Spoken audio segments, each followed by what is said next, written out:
ರಾಜ್ಯಶಾಸ್ತ್ರ ವಿಷಯದ ವಿದ್ಯಾರ್ಥಿ ಬಂಧುಗಳೇ, ಇವತ್ತು ಕೌಟಿಲ್ಯನ ಸಪ್ತಾಂಗ ಸಿದ್ಧಾಂತದ ಬಗ್ಗೆ ಕೆಲ ವಿಚಾರಗಳನ್ನ ಚರ್ಚಿಸ್ತಕ್ಕಂತಹ ಪ್ರಯತ್ನವನ್ನ ಮಾಡೋಣ. ತಮಗೆಲ್ಲ ಗೊತ್ತಿರೋ ಹಾಗೆ ಕೌಟಿಲ್ಯ ರಾಜಕೀಯ ಚಿಂತನೆಗೆ, ಅದು ಭಾರತದ ರಾಜಕೀಯ ಚಿಂತನೆ ಇರಬಹುದು ಅಥವಾ ಜಗತ್ತಿನ ರಾಜಕೀಯ ಚಿಂತನೆಗೆ ಅತ್ಯಂತ ಅಮೂಲ್ಯವಾದಂತಹ ಕಾಣಿಕೆಯನ್ನ ವಿವಿಧ ಸಿದ್ಧಾಂತಗಳ ಪ್ರತಿಪಾದನೆಯ ಮೂಲಕ ಮಾಡಿದ್ದಾನೆ. ಆತನ ಸಪ್ತಾಂಗ ಸಿದ್ಧಾಂತ, ಆತ ಪ್ರತಿಪಾದಿಸಿದ ವಿವಿಧ ಸಿದ್ಧಾಂತಗಳಲ್ಲಿ ಅತ್ಯಂತ ಮಹತ್ವದ್ದು ಅಂತಂದ್ರೆ ಪ್ರಾಯಶಃ ತಪ್ಪಾಗೋದಿಲ್ಲ.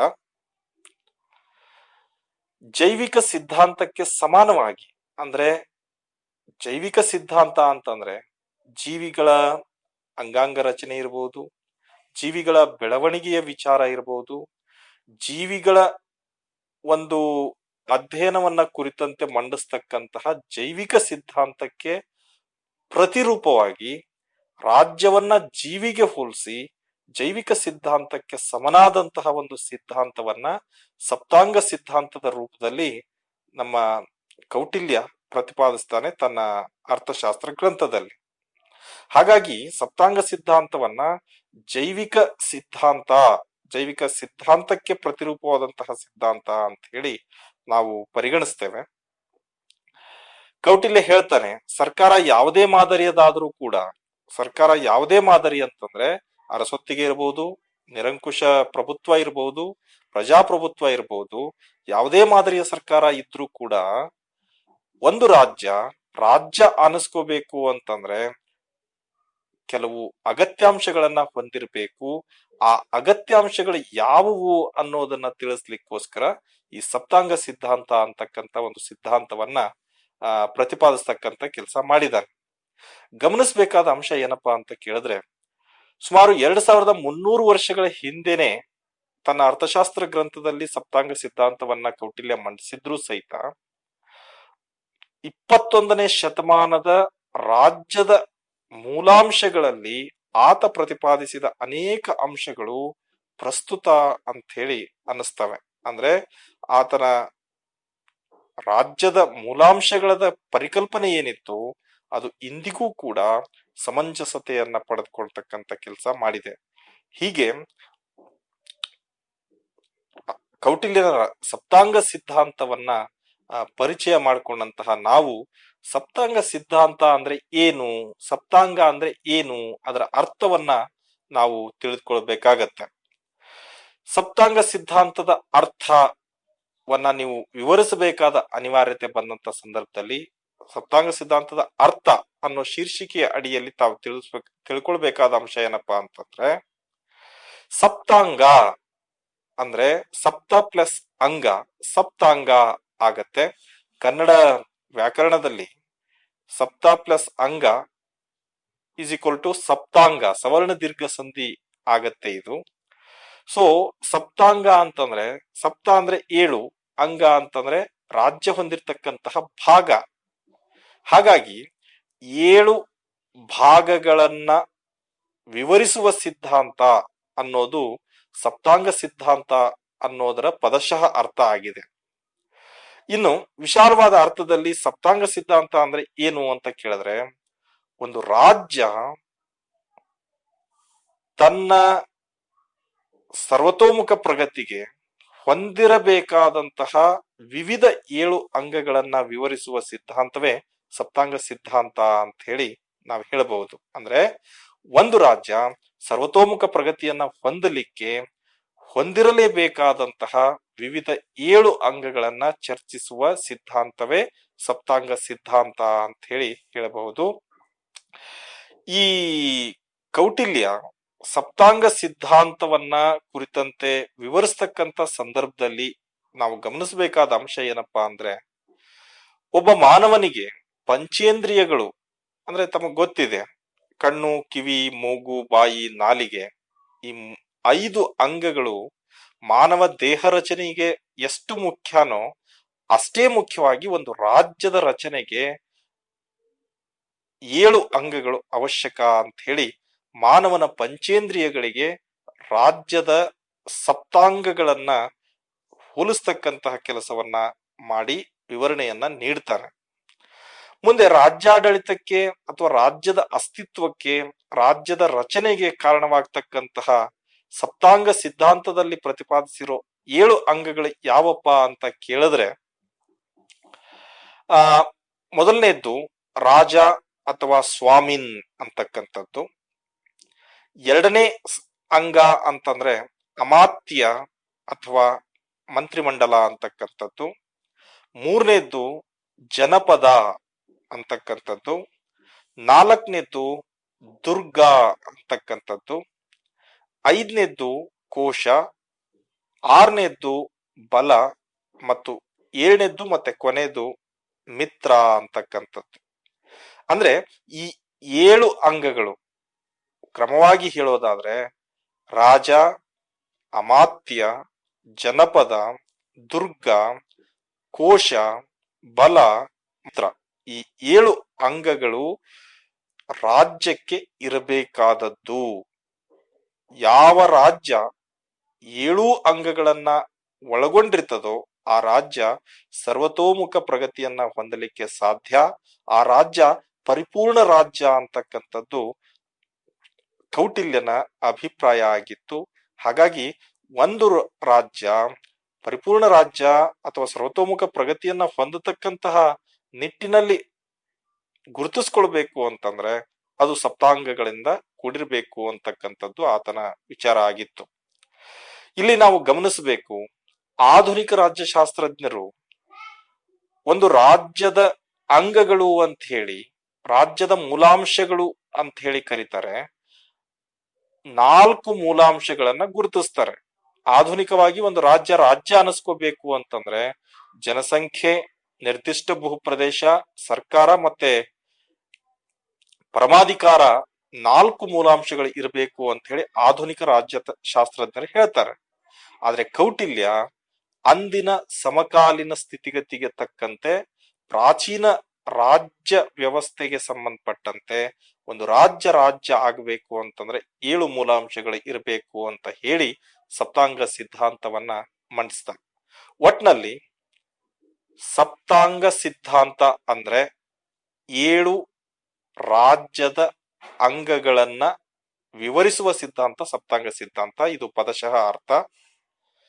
ಒಂದು ರಾಜ್ಯ ಸರ್ವತೋಮುಖ ಪ್ರಗತಿಯನ್ನ ಹೊಂದಲಿಕ್ಕೆ ಹೊಂದಿರಬೇಕಾದಂತಹ ವಿವಿಧ 7 ಅಂಗಗಳನ್ನ ವಿವರಿಸುವ ಸಿದ್ಧಾಂತ ಸಪ್ತಾಂಗ ಸಿದ್ಧಾಂತದ ಅರ್ಥ ಆಗಿದೆ. ಈ ಸಪ್ತಾಂಗ ಸಿದ್ಧಾಂತದಲ್ಲಿ ರಾಜ, ಅಮಾತ್ಯ, ದುರ್ಗ, ಜನಪದ, ಕೋಶ, ಬಲ ಮತ್ತು ಮಿತ್ರ ಅಂತಕ್ಕಂಥ 7 ಅಂಗಗಳು ಇರ್ತವೆ ಅಂತಕ್ಕಂಥದ್ದನ್ನ ತಾವು ಅರ್ಥವನ್ನ ವಿವರಿಸ್ತಕ್ಕಂಥ ಸಂದರ್ಭದಲ್ಲಿ ನೆನಪಿಡಬೇಕಾಗತ್ತೆ.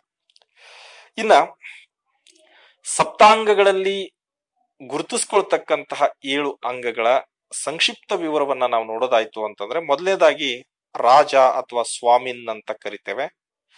ಈ ರಾಜ ಅಥವಾ ಸ್ವಾಮಿನ್ಗೆ ಸಂಬಂಧಪಟ್ಟಂತೆ ಕೌಟಿಲ್ಯ ಏನ್ ಹೇಳ್ತಾನೆ ತನ್ನ ಅರ್ಥಶಾಸ್ತ್ರ ಗ್ರಂಥದಲ್ಲಿ ಸಪ್ತಾಂಗ ಸಿದ್ಧಾಂತದಲ್ಲಿ ಅನ್ನೋದನ್ನ ನೋಡೋದಾದ್ರೆ, ಕೌಟಿಲ್ಯನ ಪ್ರಕಾರ ರಾಜ್ಯದ ಸಪ್ತಾಂಗಗಳಲ್ಲಿ ರಾಜ ಅಥವಾ ಸ್ವಾಮಿನ್ ಮಹತ್ವದ ಮೊದಲ ಸ್ಥಾನ ಅಂತ ಹೇಳ್ತಾನೆ.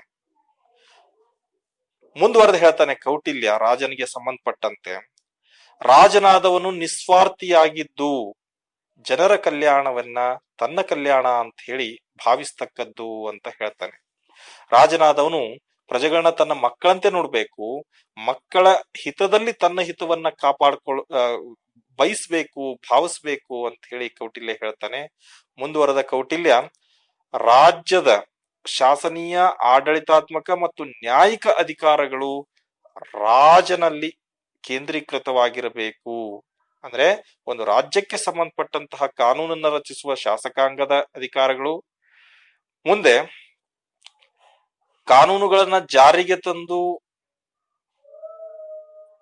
ಮತ್ತೆ ಜನರ ಸಮಸ್ಯೆಗಳಿಗೆ ಸ್ಪಂದಿಸ್ತಕ್ಕಂಥ ಆಡಳಿತಾತ್ಮಕ ಕಾರ್ಯಾಂಗೀಯ ಅಧಿಕಾರಗಳು, ತಪ್ಪು ಮಾಡಿದವರನ್ನ ದಂಡಿಸ್ತಕ್ಕಂತಹ ನ್ಯಾಯಾಂಗೀಯ ಅಧಿಕಾರಗಳು ಎಲ್ಲವೂ ಕೂಡ ರಾಜನಲ್ಲೇ ಇರಬೇಕು ಅಂತ ಹೇಳಿ ಹೇಳ್ತಾನೆ. ಮುಂದೆ ಹೇಳ್ತಾನೆ, ರಾಜ್ಯದ ರಕ್ಷಣೆ ಮತ್ತು ವಿಸ್ತರಣೆ ರಾಜನ ಜವಾಬ್ದಾರಿ, ಗುರಿ ಅಂತ ಹೇಳ್ತಾನೆ. ಅಂದ್ರೆ ಒಬ್ಬ ರಾಜನಾದವನು ರಾಜ್ಯದ ಅಂಗವಾಗಿ, ರಾಜ್ಯದ ಪ್ರಮುಖನಾಗಿ ರಾಜ್ಯದ ರಕ್ಷಣೆ ಮಾಡಬೇಕು.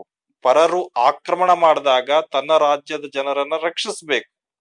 ಮುಂದೆ ಹೇಳ್ತಾರೆ ವಿಸ್ತರಿಸೋದು, ವಿಸ್ತರಣೆ ಅಂತಕ್ಕಂಥದ್ದು ಅಂದ್ರೆ ತನ್ನ ಜನರ ರಕ್ಷಣೆ ಆದ ನಂತರ ಪರರ ಆಕ್ರಮಣವನ್ನ ತಡೆಯೋದು ರಕ್ಷಣೆ ಆದ್ರೆ, ಪರರ ಮೇಲೆ ಆಕ್ರಮಣ ಮಾಡೋದಿಕ್ಕೆ ಸನ್ನದ್ಧನಾಗಬೇಕು, ಅದು ವಿಸ್ತರಣೆ ಅಂತ ಅನಿಸ್ಕೊಳ್ತದೆ. ಅನ್ಯ ರಾಜ್ಯಗಳ ಮೇಲೆ ವಿಸ್ತರಣೆ ಮಾಡಿ ತನ್ನ ರಾಜ್ಯವನ್ನ ವಿಸ್ತರಿಸ್ತಕ್ಕಂತಹ ನಿಟ್ಟಿನಲ್ಲಿ ಸಶಕ್ತನಾಗಿರ್ಬೇಕು ರಾಜನಾದವನು ಅಂತ ಹೇಳ್ತಾನೆ. ಮುಂದೆ ಹೇಳ್ತಾನೆ ರಾಜ ದಂಡವನ್ನ ಬಳಸಿ ಧರ್ಮವನ್ನ ಕಾಪಾಡಬೇಕು ಅಂತ ಅರ್ಥಶಾಸ್ತ್ರದಲ್ಲಿ ಹೇಳ್ತಾನೆ. ದಂಡವನ್ನು ಬಳಸಿ ಅಂತಂದ್ರೆ ಶಿಕ್ಷಿಸುವ ಅಧಿಕಾರ, ಶಿಕ್ಷೆಯನ್ನ ವಿಧಿಸೋದ್ರ ಮೂಲಕ ಏನು ಧರ್ಮ ಅಂತ ಕರಿತೇವೆ, ಒಂದು ವ್ಯವಸ್ಥೆ, ಒಂದು ಸುವ್ಯವಸ್ಥಿತೆ ಇರ್ತದೆ, ಆ ವ್ಯವಸ್ಥೆಯನ್ನ ಕಾಪಾಡ್ತಕ್ಕಂತಹ ಕೆಲಸವನ್ನ ಮಾಡಬೇಕು ರಾಜನಾದವನು ಅಂತ ಹೇಳ್ತಾನೆ. ಮುಂದುವರೆದು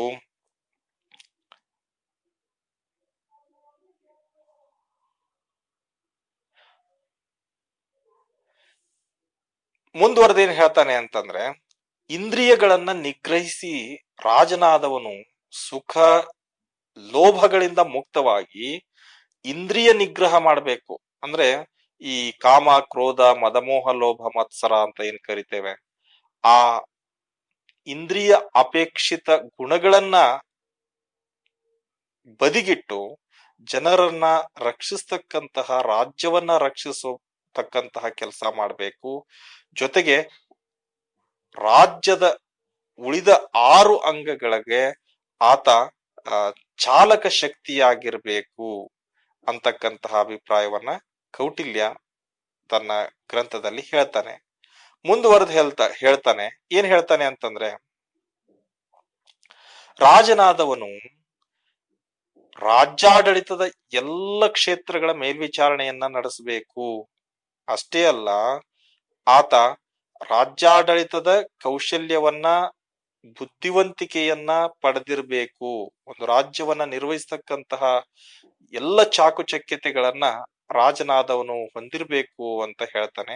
ಒಟ್ನಲ್ಲಿ ರಾಜನೇ ರಾಜ್ಯದ ಆಧಾರ ಸ್ತಂಭ ಅಂತ ಹೇಳಿ ಕೌಟಿಲ್ಯ ವಿವರಿಸುವ ಮೂಲಕ ರಾಜ್ಯದ 7 ಅಂಗಗಳಲ್ಲಿ ರಾಜನಿಗೆ ಮಹತ್ವದ ಸ್ಥಾನವನ್ನ, ಮೊದಲನೇ ಸ್ಥಾನವನ್ನ ನೀಡ್ತಾನೆ.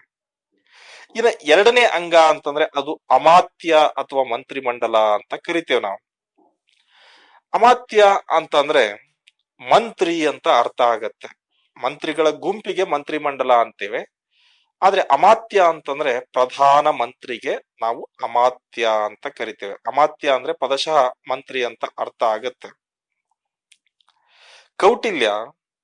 ಕೌಟಿಲ್ಯನ ಪ್ರಕಾರ ರಾಜ್ಯದ ಉನ್ನತ ಅಧಿಕಾರಿಗಳಾದಂತಹ ಪ್ರಧಾನಮಂತ್ರಿ, ಪುರೋಹಿತ, ಯುವರಾಜ, ದುರ್ಗಪಾಲ, ಧರ್ಮಪಾಲ ಮುಂತಾದವರು ಅಮಾತ್ಯರು ಅಂತ ಹೇಳಿ ಒಂದ್ ಕಡೆ ಹೇಳ್ತಾನಾತ. ಅಂದ್ರೆ ಅಮಾತ್ಯ ಅಂದ್ರೆ ಮಂತ್ರಿ, ಅದರಲ್ಲಿ ಸ್ಪಷ್ಟತೆ ಇರಬೇಕು.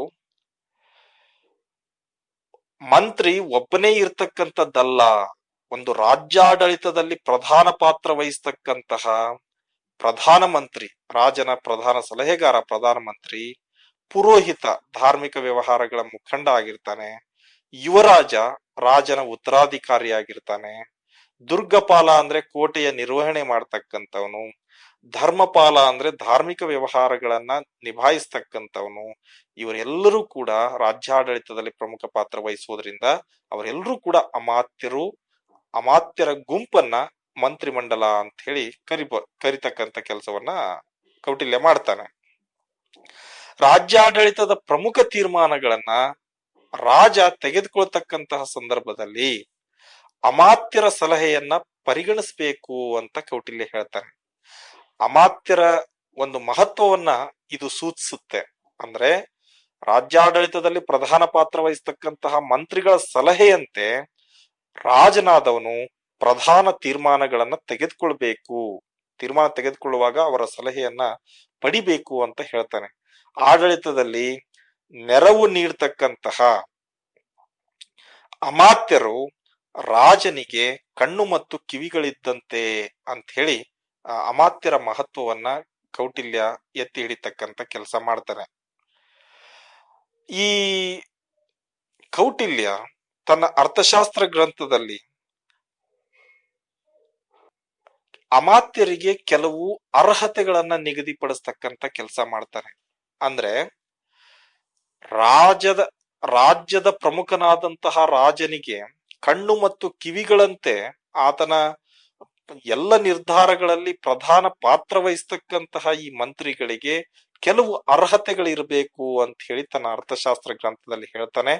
ಅಮಾತ್ಯನಾಗುವ ವ್ಯಕ್ತಿ ಹೊಂದಿರಬೇಕಾದಂತಹ ಅರ್ಹತೆ ಏನು ಅಂತಂದ್ರೆ, ಒಂದನೇದ್ದು ಧರ್ಮ, ಸಂಪತ್ತು, ಪ್ರೀತಿ, ಭಯ ಕುರಿತು ತಟಸ್ಥನಾಗಿರಬೇಕು ಅಂತಕ್ಕಂಥದ್ದು. ಧರ್ಮ, ಸಂಪತ್ತು, ಪ್ರೀತಿ, ಭಯವನ್ನ ಕುರಿತು ತಟಸ್ಥನಾಗಿರಬೇಕು ಅಂತಕ್ಕಂಥದ್ದು. ಎರಡನೇ ಅರ್ಹತೆ ಅಂದ್ರೆ ಕರ್ತವ್ಯ ಪ್ರಜ್ಞೆ, ಆಡಳಿತಾತ್ಮಕ ಸಾಮರ್ಥ್ಯ ಪಡೆದಿರಬೇಕು ಅಂತಕ್ಕಂಥದ್ದು. ಯಾವುದೇ ಕೆಲಸವನ್ನ ಕೊಟ್ಟರು ಕೂಡ ತಪ್ಪದೆ ಚಾಕುಚಕ್ಯತೆಯಿಂದ ಮಾಡ್ತಕ್ಕಂಥ ಕರ್ತವ್ಯ ಪ್ರಜ್ಞೆ ಇರಬೇಕು. ಮುಂದುವರೆದು ಆತ್ನಲ್ಲಿ ಕರ್ತವ್ಯ ಪ್ರಜ್ಞೆಯ ಜೊತೆಗೆ ಆಡಳಿತಾತ್ಮಕ ಸಾಮರ್ಥ್ಯ ಇರಬೇಕು, ಯಾವುದೇ ಕೆಲಸವನ್ನ ನಿರ್ವಹಿಸ್ತಕ್ಕಂತಹ ಕೌಶಲ್ಯ ಇರಬೇಕು ಅಂತಕ್ಕಂಥದ್ದು. ಇನ್ನು ಮೂರನೇದ್ದು ವಿವಿಧ ರೀತಿಯ ಕರ್ತವ್ಯಗಳಲ್ಲಿ ತರಬೇತಿಯನ್ನ ಹೊಂದಿರಬೇಕು ಅಂತಕ್ಕಂಥದ್ದು. ನಾಲ್ಕನೇದ್ದು ದುರಾಸೆ ತ್ಯಜಿಸಿ ಗಂಭೀರ ಮತ್ತು ರಹಸ್ಯಗಳನ್ನ ಗಂಭೀರ ಮತ್ತು ರಹಸ್ಯಗಳನ್ನ ಆತ ಕಾಪಾಡ್ಕೊಳ್ತಕ್ಕಂತಹ ಕೌಶಲ್ಯವನ್ನ ಬೆಳೆಸ್ಕೋಬೇಕು ಅಂತ ಹೇಳಿ ಹೇಳ್ತಾನೆ. ಹೀಗೆ ಅಮಾತ್ಯ ಅಥವಾ ಮಂತ್ರಿಯಾದವನು ರಾಜ್ಯದ 7 ಅಂಗಗಳಲ್ಲಿ 2ನೇ ಸ್ಥಾನವನ್ನ ಕಲ್ಪಿಸಿಕೊಡೋದ್ರ ಮೂಲಕ ಅಮಾತ್ಯರ ಒಂದು ಸ್ಥಾನಮಾನವನ್ನ ಹೆಚ್ಚಿಸ್ತಕ್ಕಂಥ ಕೆಲಸವನ್ನ ಕೌಟಿಲ್ಯ ಮಾಡಿದಾನೆ. ಜೊತೆಗೆ ರಾಜ್ಯದ ಕೇಂದ್ರ ಬಿಂದುವಾಗಿರ್ತಕ್ಕಂಥ ರಾಜನಿಗೆ ಕಣ್ಣು ಮತ್ತು ಕಿವಿ ಅಂತ ಹೇಳಿ ಆ ಅಮಾತ್ಯ ಸ್ಥಾನಕ್ಕೆ ಬರ್ತಕ್ಕಂತಹ ವ್ಯಕ್ತಿಗೆ ಇರಬೇಕಾದಂತಹ ಕೆಲವು ಅರ್ಹತೆಗಳನ್ನ ಕೂಡ ಆತ ನಿಗದಿಪಡಿಸಿದ್ದಾನೆ. ಇಷ್ಟನ್ನ ಸಪ್ತಾಂಗ ಸಿದ್ಧಾಂತದ ಪರಿಚಯ, ಅದರ ಒಂದು ಅರ್ಥ, ಜೊತೆಗೆ 7 ಮೂಲಾಂಶಗಳ ಪೈಕಿ 2 ಮೂಲಾಂಶಗಳ ಬಗ್ಗೆ ಇವತ್ತಿನ ಈ ವಿಡಿಯೋನಲ್ಲಿ ಚರ್ಚೆ ಮಾಡಿದ್ದೇವೆ. ಇದಕ್ಕೆ ಸಂಬಂಧಪಟ್ಟಂತೆ ವಿವಿಧ ಲೇಖಕರು ಬರೆದಿರ್ತಕ್ಕಂತಹ ಬೇರೆ ಬೇರೆ ಪುಸ್ತಕಗಳನ್ನ ತೆಗೆದುಕೊಂಡು ಹೆಚ್ಚಿನ ವಿವರಗಳನ್ನ ತಾವು ಅಧ್ಯಯನ ಮಾಡಬೇಕು ಅಂತ ಕೇಳ್ತಾ, ಸಪ್ತಾಂಗ ಸಿದ್ಧಾಂತದ ಉಳಿದ 5 ಅಂಗಗಳ ಬಗ್ಗೆ ಮುಂದಿನ ವಿಡಿಯೋನಲ್ಲಿ ನಾನು ತಮ್ಮ ಜೊತೆಗೆ ಕೆಲ ವಿಚಾರಗಳನ್ನ ಹಂಚ್ಕೊಳ್ತೇನೆ ಅಂತ ಹೇಳ್ತಾ ಈ ವಿಡಿಯೋನ ಮುಗಿಸ್ತೇನೆ. ಧನ್ಯವಾದ.